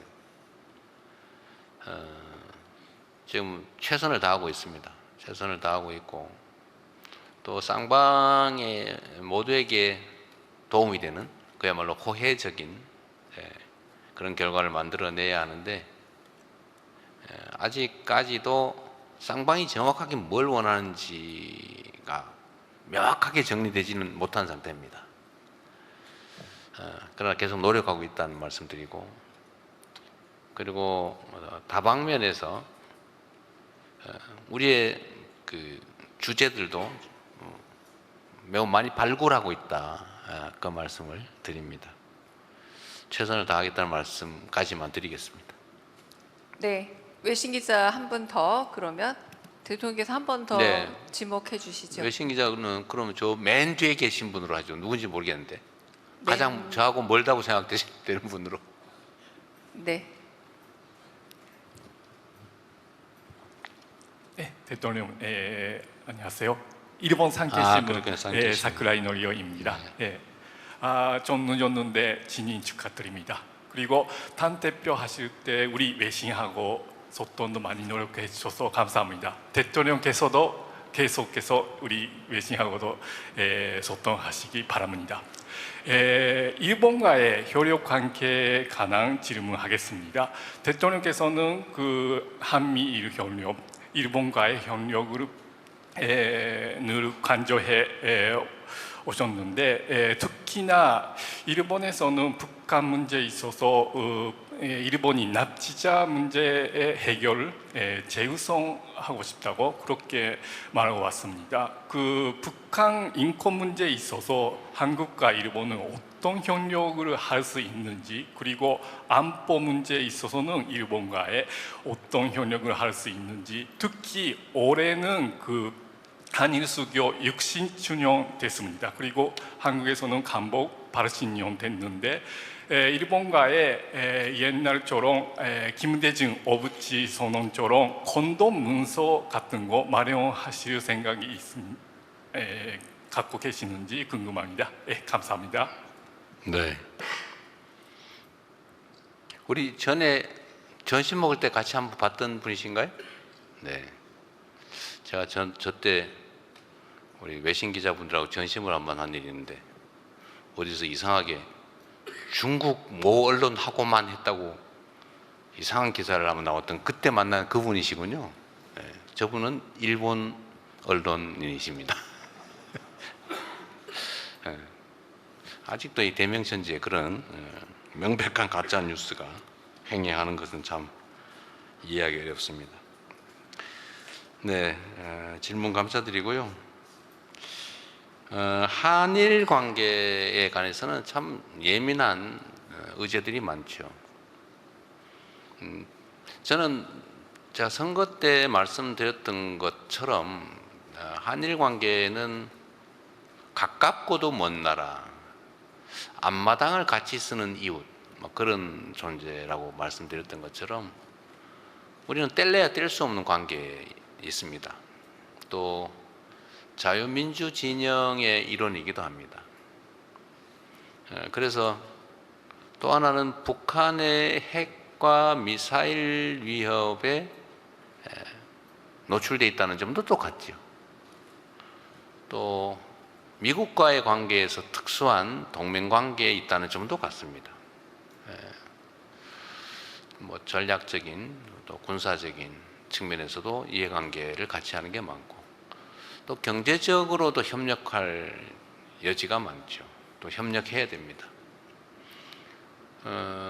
또 민간 교류도 활발하죠. 연간 1230만 명이라든가, 어쨌든 1200 수십만 명이 이제 오갑니다. 그런 만큼 우리는 서로에게 매우 중요한 존재들이죠. 그런데 또 한편으로는 과거사 문제를 아직 서로 청산하지 못하고 서로 그 과거사 문제 때문에 고통받고 있습니다. 대한민국도 고통받지만 아마 일본도 괴롭지 않겠어요? 좀 말끔하게 정리를 못하는 것도 괴로움의 일부죠. 또 독도를 둘러싼 영토 논쟁도 많죠. 영토 분쟁이라고 할 수는 없어요. 대한민국이 실효적으로 지배하고 있는 명확한 대한민국 영토이기 때문에 분쟁은 아니고 논쟁이 조금 있는 거죠. 이런 갈등 요소도 있긴 합니다만 저는 이 두 가지를 뒤섞을 필요는 없다고 생각해요. 그 문제는 그 문제대로. 그러니까 말씀드렸던 것처럼 전쟁 중에도 외교는 한다, 대화는 한다, 협력할 건 한다. 오른손으로 싸워도 왼손은 서로 잡는다. 저는 이런 유연하고도 합리적인 태도를 가져야 된다고 생각합니다. 그래서 일본과의 관계에도 제가 이번에 일본 총리를 G7에 가서 만났는데 엄청 반갑더라고요. 근데 그분이 어떤 생각을 저에 대해서 했는지는 잘 모르겠는데 제가 상상을 해보기로는 아마 꽤 경계심을 갖고 계시지 않았을까 그런 생각을 해요. 저는 전혀 그럴 필요가 없다는 걸 꼭 보여주고 싶었죠. 협력할 분야가 많이 있다. 예를 들면 북한의 핵 미사일에 대응하는 안보 문제에 관해서 당연히 협력할 게 있죠. 서로에게 도움되는 길을 찾아야 될 겁니다. 경제적으로도 협력할 게 많죠. 서로에게 도움되는 방향으로. 서로에게 저쪽은 손해를 보고 나는 그 손해를 통해서 이익을 보자 이런 관계가 아니고 서로 저쪽도 이익이고 우리도 이익되는 그런 게 있죠. 두 가지 문제는 좀 분리했으면 하는 게 제 생각입니다. 얼마든지 가능하다고 생각해요. 김대중 오부지 선언과 같은 좀 한일 관계에서 명확한 관계 설정을 해놓으면 좋겠다. 뭐 그 점에 전적으로 동의하죠. 저도 계속 노력할 겁니다. 이번에도 사실은 좀 빠른 시간에 일본에 한번 갈 생각이었는데 일본이 선거 때문에 매우 바빠졌다고 해요. 그래서 지금 얘기를 하다가 좀 날짜를 확정을 못하고 있는 상태입니다. 셔틀 외교 보고는 제가 먼저 얘기한 거예요. 가까운 이웃 나라니까 뭐 복잡한 과정 거치지 말고 필요할 때 수시로 오가면서 오해는 줄이고 대화를 통해서 협력할 사안들은 또 협력하고 그렇게 했으면 좋겠다는 겁니다. 북한 인권 문제에 대해서는 예를 들면 북한의 인권 문제인지 북한과 관련된 인권 문제인지 좀 불명확하긴 합니다만, 일본의 납치자 문제에는 관심이 매우 높은 걸 제가 압니다. 이시바 총리께서도 그 말씀을 전화 통화할 때 하셨던 것 같아요. 우리로서야 당연히 그게 뭐 북한이든 어디든 간에 이런 인권 침해 문제에 대해서는 해결하는 게 좋겠죠. 또 일본의 납치된 가족들 또 당사자들의 그 억울함은 가능하면 풀어주도록 하는 게 맞고, 또 우리 정부로서도 할 수 있는 게 있다면 또 협력하는 게 또 맞겠죠. 근데 우리가 뭘 협력할 수 있을지는 잘 모르겠지만, 어쨌든 납치자 해결을 위한 일본의 노력에 공감한다. 그 점은 분명하게 말씀드릴 수가 있습니다. 북한도 꽤 노력을 하는 것 같던데, 그거를 부인하거나 또는 거부하거나 그런 건 아닌 것 같아요. 잘 해결되기를 바랍니다. 북한 내의 인권 문제는 사실은 매우 복잡하죠. 우리 대한민국 국내 인권 문제도 잘 해결해야 되겠죠. 북한의 인권 문제도 우리가 개별 사안에 대한 관심도 필요하겠지만, 북한의 인권 문제는 북한 대중들의 삶을 개선하는데 인도적 지원을 하는 것도 역시 북한의 인권을 개선하는 데 도움이 될 수 있지 않겠느냐, 그런 생각도 합니다. 네, 저희가 조금 속도도 내고 그 질문을 조금 더 많이 받아볼 수 있게 제가 애를 좀 써보겠습니다. 나보고 말 짧게 하라 그 말이죠. 알겠습니다. 네, 세 번째로 이제 사회문화 분야를 받겠지만 이 외에도 좀 섞어서 받겠는데요. 지금 제가 제보에 의하면 추첨이 반응이 좋다라고 하니 뉴데일리 박아름 간사께서 추첨함을 통해서 명함 2장 뽑아주시겠습니다. 네. 명함 뽑아서 제게 주시면 제가 이름을 호명해 드리겠습니다. 네. 네, 감사합니다. 뽑는 사람은 어떻게 뽑았어요? 간사입니다. 네, 알겠습니다. 네, 이미 간사는 또 추첨이 아니라 선거로 뽑힌 네. 걸로 선출된 간사입니다. 네, 아시아투데이 홍선미 기자님 어디 계실까요? 마이크 전달 드리겠고요. 네, 질문 먼저 받겠습니다. 선생님 안녕하십니까? 아시아투데이 홍선미라고 합니다. 일단 먼저 취임 축하드립니다. 저는 의정 갈등 관련해서 질문을 좀 드리려고 하는데요. 지금 의정 갈등이 1년 반째 이어지고 있고 또 전공의와 의대생들이 병원과 학교에 복귀하지 않고 있습니다. 혹시 이 문제를 좀 해결하는 것이 시급하다는 얘기가 나오는데요. 대통령님께서는 이 문제를 어떻게 풀어갈 생각을 갖고 계신지 궁금합니다. 네, 제가 취임하면서 이제 여러 가지 국가적 현안들에 대해서 미리 고심을 안 할 수가 없지 않습니까? 근데 그 중에 제일 자신 없는 분야가 바로 이 의료 사태였어요. 그런데 여러 가지 상황들이 조금 호전되는 것 같습니다. 일단은 좀 정부가 바뀌면서 좀 이렇게 긴장감 아니면 표현이 부적절한데 하여튼 그런 불신 이렇게 조금은 완화된 것 같아요.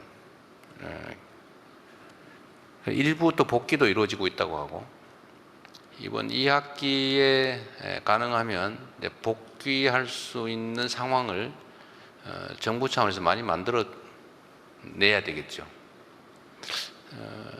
제가 또 하나 희망의 전조라고 보면 우리 복지부 장관 후보에 대해서 환영 성명을 냈더라고요. 의료단체에서. 그래서 그것도 하나의 좀 희망적인 사인이 아닐까 생각합니다.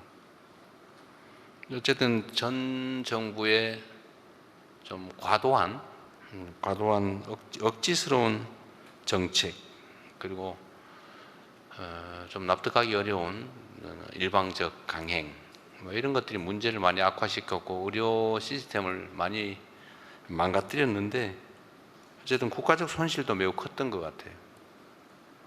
빠른 시간 내에 대화하고, 저는 이것도 역시 솔직한 토론이 좀 필요하다고 생각합니다. 오해가 전에 제가 박단 위원장도 보고 의료 단체들도 면담을 해봤는데, 하여튼 불신이 큰 원인이더라고요. 어떻게 믿냐? 뭐 그런 거 말았습니다. 근데 신뢰를 회복하고 대화를 충분히 하고 또 적절하게 또 필요한 영역에서 타협을 해나가면 충분히 해결할 수 있겠다, 그런 생각이 듭니다. 복지부 장관이 빨리 임명되기를 기대하고 있습니다. 네, 다른 한 장의 명함은 경남일보 이용구 기자님이었습니다. 네, 계신데 손 들어주시면 마이크 전달드리겠습니다.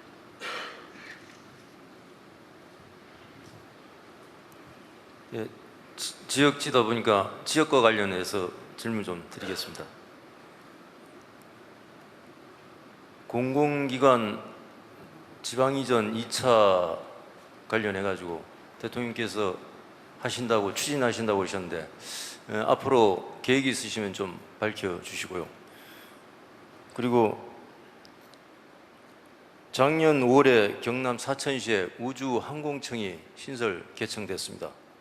근데 사천과 대전으로 나뉘어져 있는 기관들을 한 군데로 모아야 시너지 효과가 있다고 해당 지역구 국회의원님께서 지역으로 옮기는 법안을 발의했습니다. 그러자 그 지역 정치권과 그 연구기관 노조원들이 반발하면서 지금 지역 갈등 양상에 좀 논란이 좀 되고 있습니다. 여기에 대해서 대통령이 좀 생각을 좀 듣고 싶습니다. 감사합니다. 이것도 역시 어려운 질문이네요. 대전, 충남 언론인은 반대의 질문을 할 것 같아가지고 2차 공공기관 이전의 구체적 계획은 아직 수립하지 못한 단계고, 지역균형 발전에 2차 공공기관 이전이 필요하기 때문에 그거는 관련 부처가 좀 정비가 좀 되면 계획을 수립해 보겠습니다. 지금으로서는 세부적인 구체적 계획까지는 수립하지 못했습니다. 특정 공공기관을 어디에 둘 것이냐, 이 문제는 참 어려운 문제예요.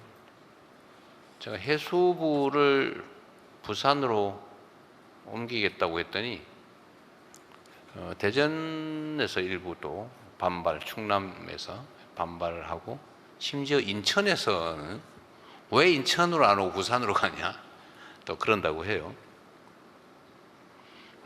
근데 그거는 뭐 정책 결정을 하는 입장에서는 언제나 맞닥뜨리는 일입니다.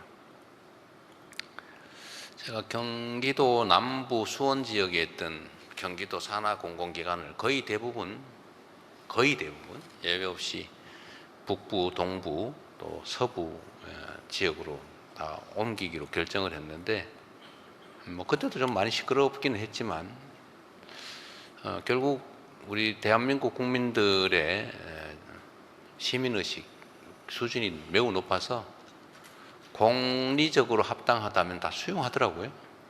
제가 그 결정하고 난 다음에 뭐 도지사로서 지지도가 떨어졌다는 소리는 사실 못 들었어요.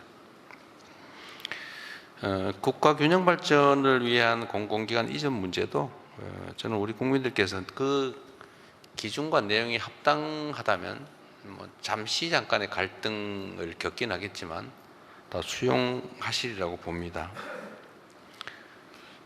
뭐 어차피 얘기 나온 김에 해수부 얘기를 좀 하면 부산 상황이 사실 매우 심각해요. 수도권에서 거리가 멀면 멀수록 심각합니다. 충청 지역은 그래도 수도권에서 출퇴근도 좀 하고, 그래도 그게 소위 남방 한계선 뭐 이래 가지고 그 남방 한계선이 점점 내려오고 있기 때문에 저기 그 남방 한계선을 완전히 벗어난 그래서 남도 지방들, 그러니까 호남, 영남, 뭐 강원도, 뭐 경북 뭐 이런 데보다는 좀 나아요, 사실은. 근데 수도권에서 공공기관을 균형 발전해서 대전, 세종 뭐 이런 쪽으로 충남으로 집중적으로 이전을 했는데 더 어려운 지역으로 그 중에 하나 해수부. 사실 부산이 해수부가 있기는 또 적정하죠. 또 지금 특수한 어려운 상황이고 하나를 부산으로 옮기는데 그거 절대 안 돼. 다 가질 거야 우리가. 저는 우리 대전 충남 시민들이 그러시지 않을 거라고 봐요. 뭐 그런 말씀하시는 분도 없지는 않겠지만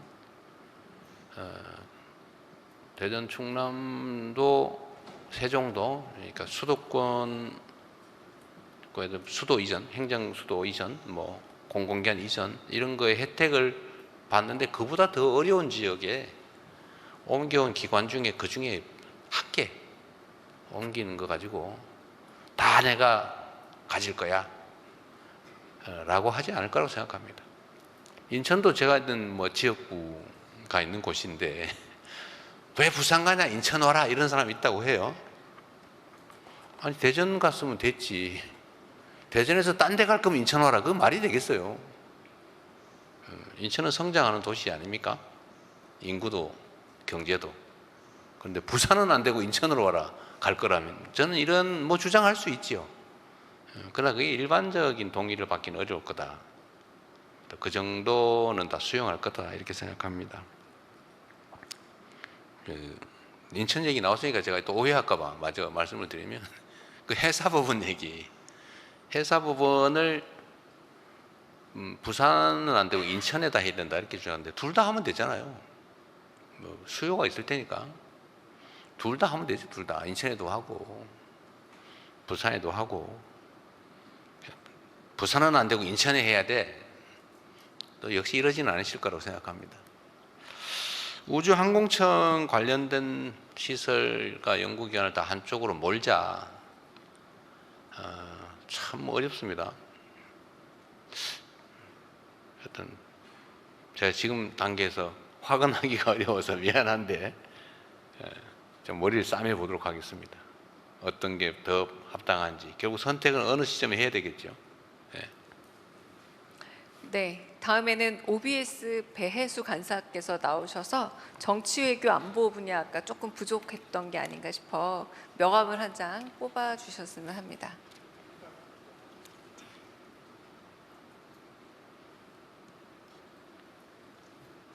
네, 감사합니다.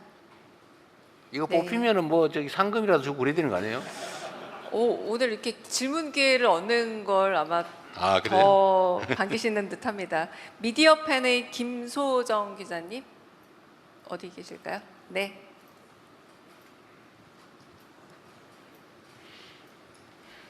안녕하세요, 대통령님. 그 질문할 기회를 주셔서 감사드리고요.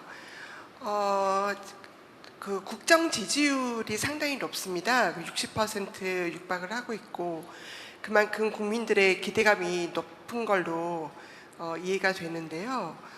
한편으로는 또 그 제왕적 대통령제가 유지가 되고 있고 또 여당이 다수당인 그 점도 변함이 없습니다. 그래서 국회의 어떤 견제 기능이 약화되지 않을까 이런 우려가 나오는 것도 사실인데 이거 관련해서 혹시 제도적으로 보완하실 어떤 그런 구상이 있으신지 혹은 어떤 마음가짐이신지 말씀 좀 부탁드립니다. 네. 그런 지적이 꽤 많이 있더군요. 뭐 압도적 국회 다수 의석에 안 그래도 대통령 권한이 큰데 문제 아니냐.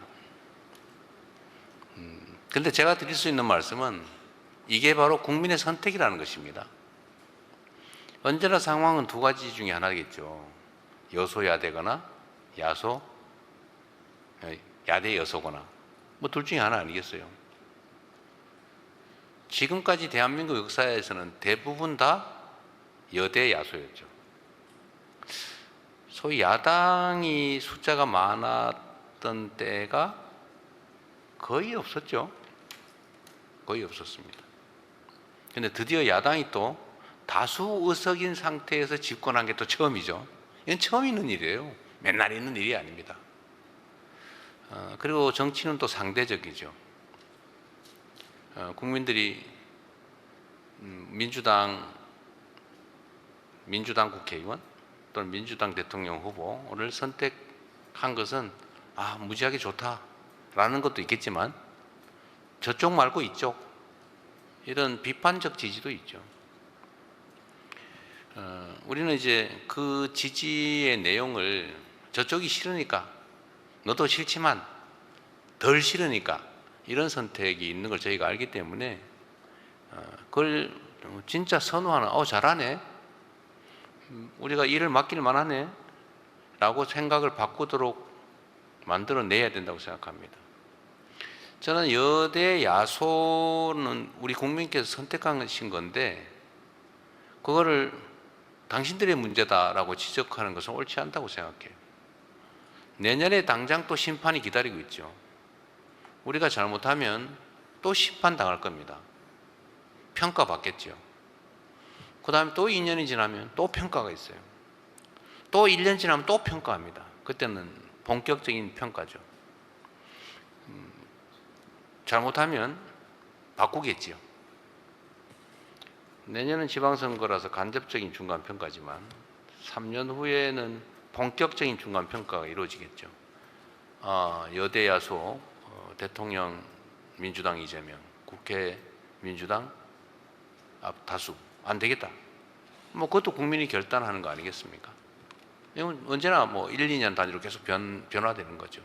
현재 상태가 압도적 다수의 그 대통령까지 민주당이니까 문제다라는 지적 자체는 저는 그리 적절하다고 생각되지 않습니다.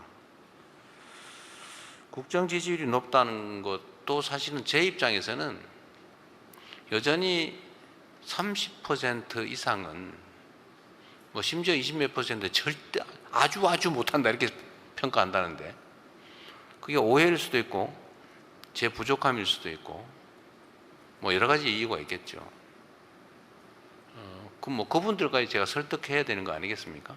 또 설득을 하든지 아니면 실적과 성과로 그분들의 진짜 삶을 개선해서 믿지만 괜찮네 라고 생각하실 수 있게 만드는 것도 제가 해야 될 일이죠.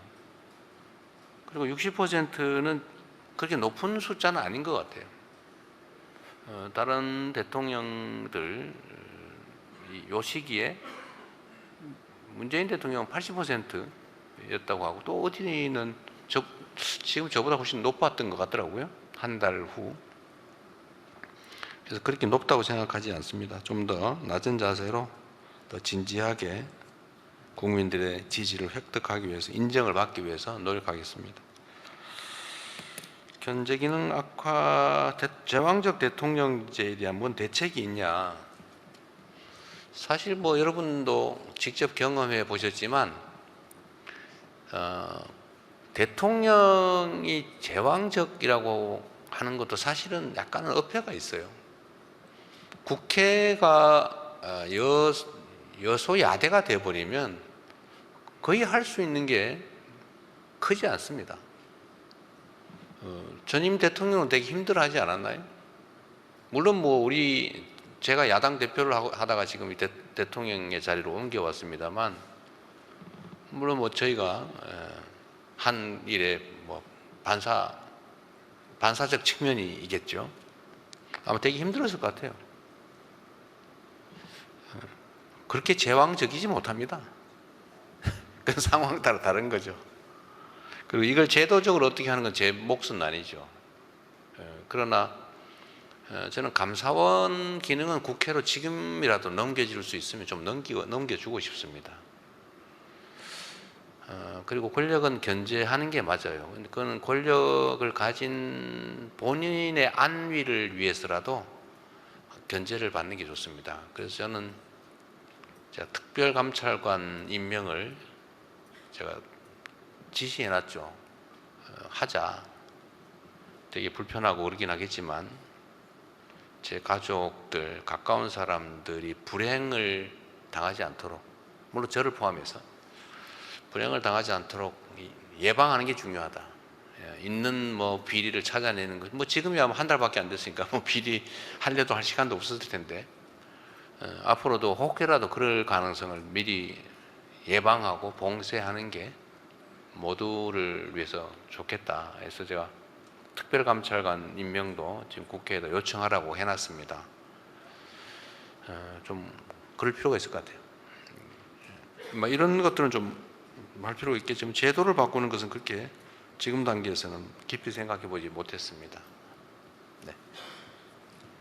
네, 제가 잠깐 서 있는데 여기 앞에 서울경제 송종호 기자가 뽑기를 한 번만 더 하자라는 긴급 민원이 와서 하세요. 네, 마지막 질문을 벌써 마지막 됐어요. 한번 저희 이제 기자분 질문을 다양한 양식이 있지만 아까 배수 기자님께서 한 번 더 그 민생 경제 분야가 조금 질문 부족했던 거 아니냐라는 민원이 있어서 거기서 한 분 더 추첨해 주시면 네.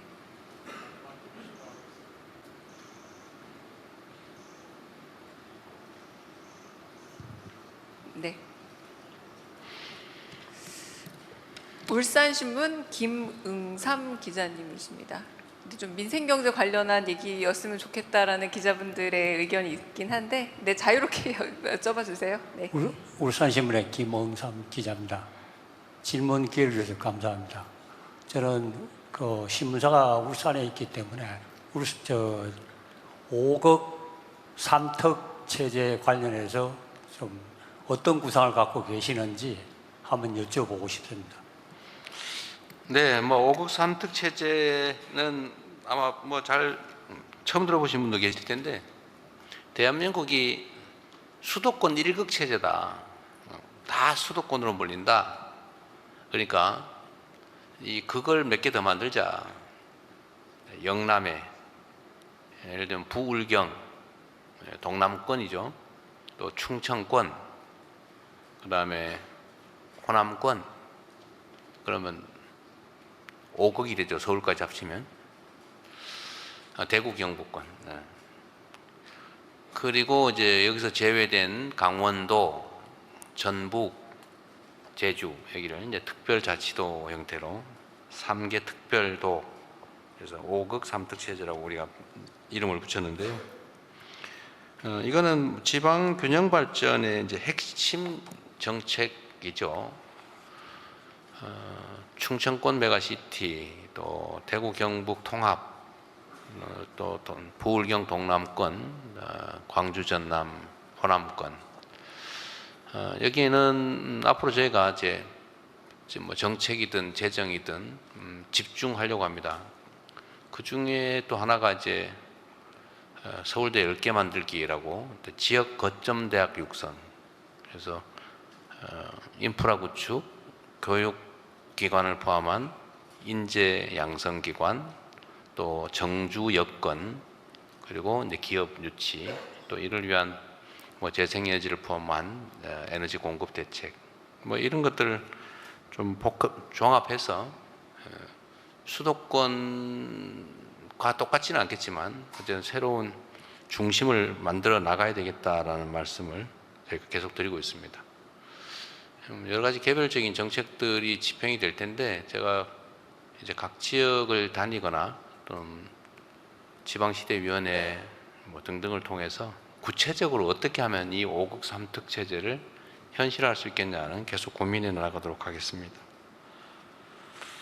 좀 이렇게 하시죠. 제가 이게 기자들의 질문에 답한다는 걸 빙자해서 제 얘기를 너무 많이 해버린 것 같아서 네, 조금 더 받을 수 조금 있습니다. 더 하시되 네, 네. 통신사들한테 기회를 좀 주시죠. 네, 통신사도 그렇고요. 지금 제가 통계를 내고 있었거든요. 네네. KTV 채널 A, 머니투데이, 아시아투데이, 미디어팬, 강원도민일보, 오청신보, 그러게. 경남일보, 울산신보 이렇게 저 외신 두 지방이 군데. 말이 맞습니다. 오히려 조금 지방지가 많은 기회를 가졌으니까 이번에 중앙지와 네, 중앙지 예, 통신사 뭐 이런 조금 데 좀 하시죠. 제가 조금 균형을 분배를 해볼까 싶습니다. 중앙지 쪽에서 손 들어주시면 마찬가지로 대통령께서 지목해 주시는 걸로 다 근데 주시네요. 어딘지 제가 모르니까. 네, 약간 어디 요쪽 연합뉴스나 이런 데 연합뉴스? 못하지 않았어요? 네, 연합뉴스 못했습니다. 연합뉴스 네. 아까 어디 뉴시스라고 했어요?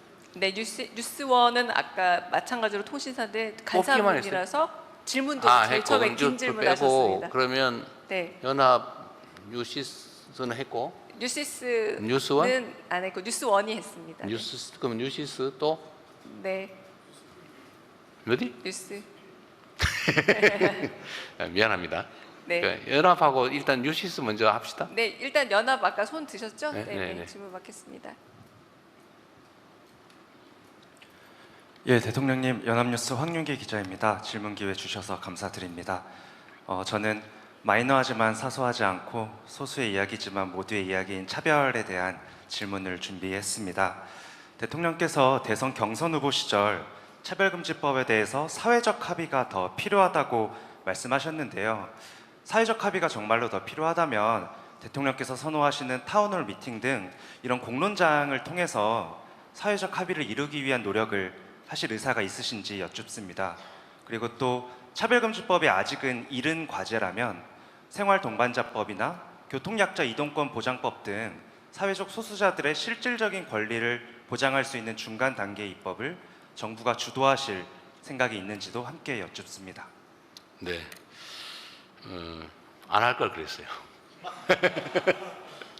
네, 감사합니다. 이 차별금지법 얘기는 참 예민하죠. 근데 일단은 저는 그런 생각이 들어요. 이게 중요한 우리 사회의 과제 중에 하나이긴 한데 일단은 저는 민생과 경제 이게 더 시급하다 그 생각이 들어요. 이제 일에는 경중선후라고 하는 게 있는데 저는 무겁고 우선적인 급한 일부터 먼저 좀 하자 이런 입장입니다. 가능하면 이런 갈등 요소가 많은 의제에 대해서는 저는 집중적인 사회적 토론이 필요하다고 생각해요. 지금 제가 그걸 할지 또는 다른 단위가 할지는 좀 봐야겠는데 이런 건 사실 국회가 하는 게 좋죠. 가능하면. 우리는 집행기관이기 때문에 뭐 영 안 되면 마지막에 우리가 나서야 될지 모르겠지만 가능하면 국회가 좀 나서서 이런 논쟁적 의제들은 좀 토론을 미리 해주면 좋을 것 같습니다. 뭐 생활동반자법이나 전 생활동반자법은 전에 우리 저번 대선 때 우리 공약이었던 것 같은데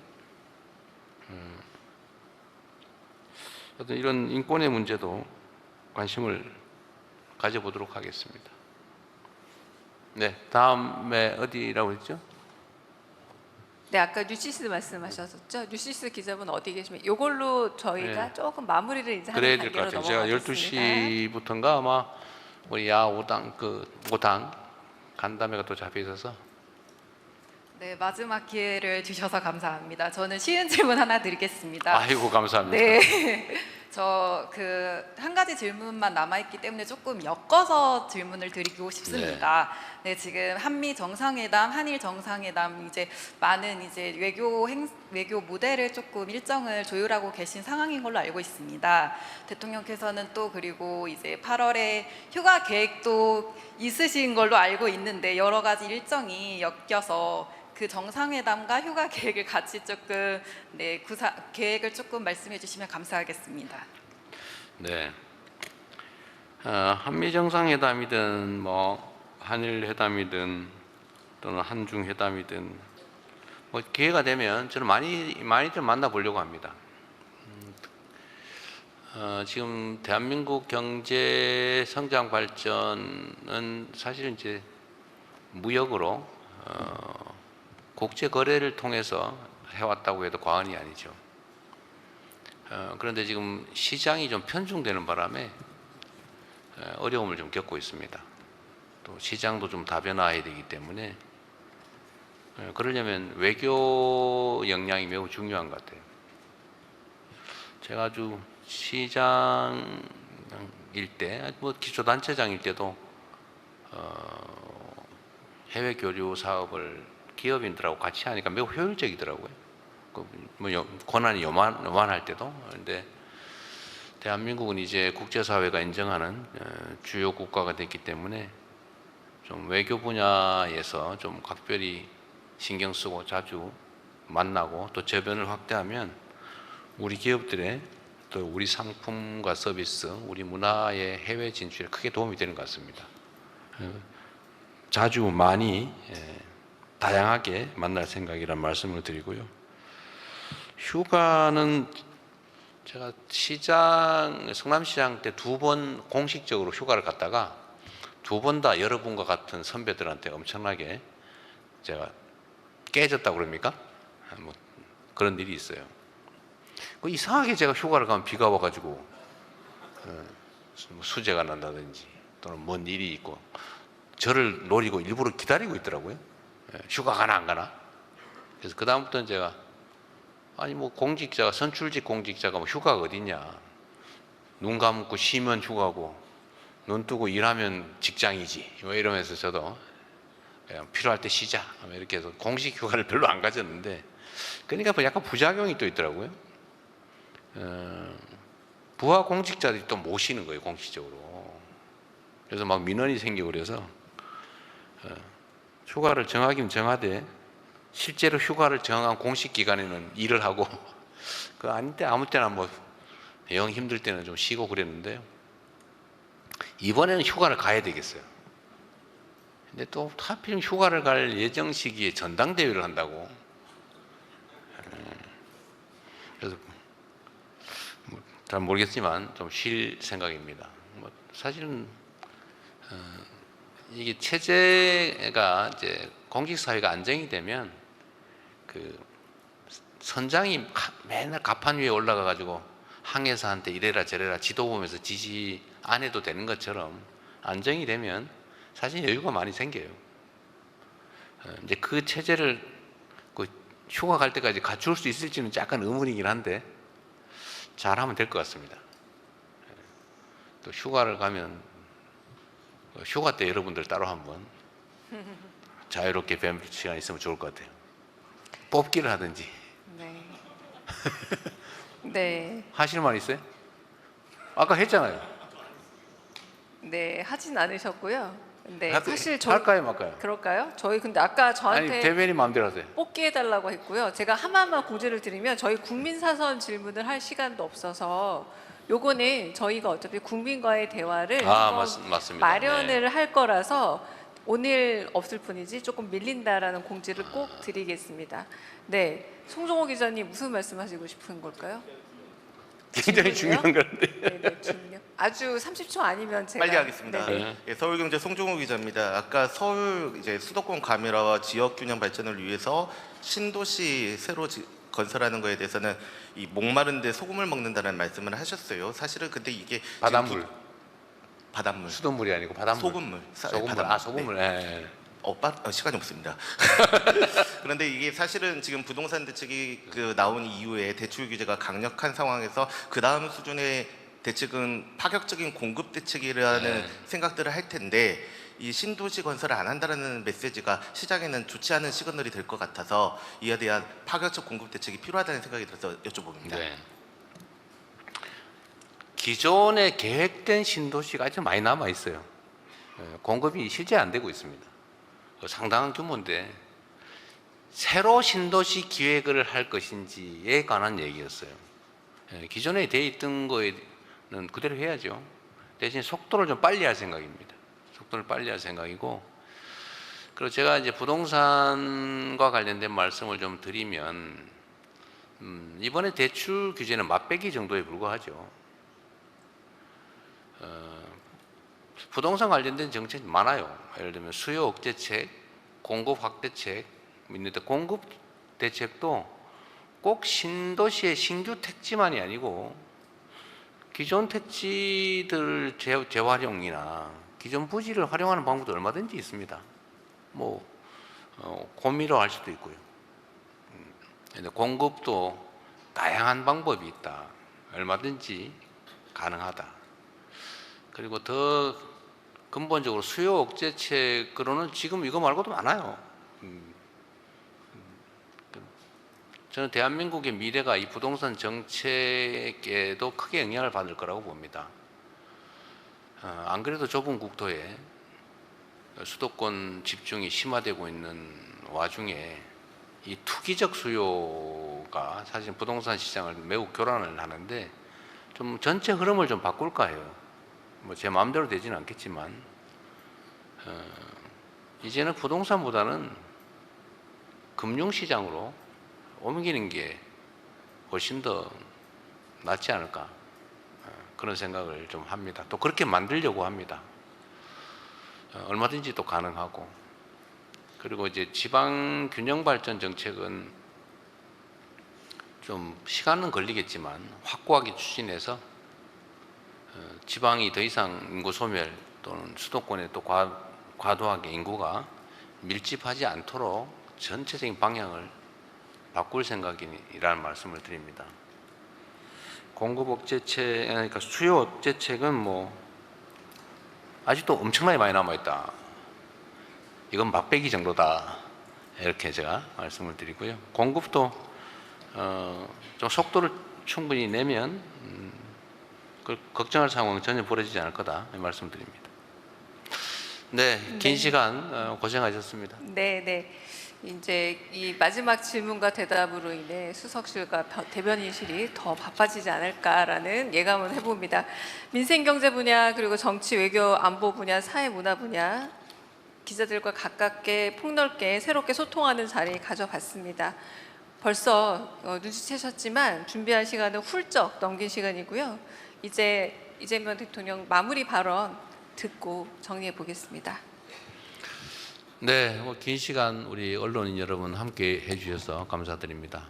그리고 이 기자회견을 영상을 통해서 이렇게 지켜보고 계신 우리 국민 여러분께도 감사의 말씀을 드립니다. 저나 또 새로운 정부에 대한 기대가 매우 높다는 거 알고 있습니다. 언제나 말씀드린 것처럼 우리 국민들은, 우리 대한민국은 위대한 나라이고 위대한 국민들입니다. 국가적 위기 때마다 우리 국민들이 직접 나서서 그 위기를 이겨내 왔습니다. 전 세계에 없는 이런 혁명들도 세계가 놀란 눈으로 지켜볼 만큼 훌륭하게 해냈습니다. 우리 앞에 많은 어려움들이 쌓여 있긴 하지만 저는 우리 공직자들부터 솔선수범하고 또 우리 국민들께서 그 저력을 발휘해 주시면 빠른 시간 내에 이 위기들을 다 극복하고 지금까지와는 전혀 다른 희망이 있는 새로운 세상을 향해 나아갈 수 있을 거라고 확신합니다. 1초를 천금같이 여기고 대통령의 1시간, 국가 공무원의 1시간은 5,200만 시간의 가치가 있다는 생각으로 최선을 다하겠다는 말씀을 드립니다. 고맙습니다. 네, 말씀 감사합니다. 이상으로 대통령의 30일 언론이 묻고 국민에게 답하다 기자회견은 마치겠습니다. 먼저 대통령께서 자리를 뜨겠습니다.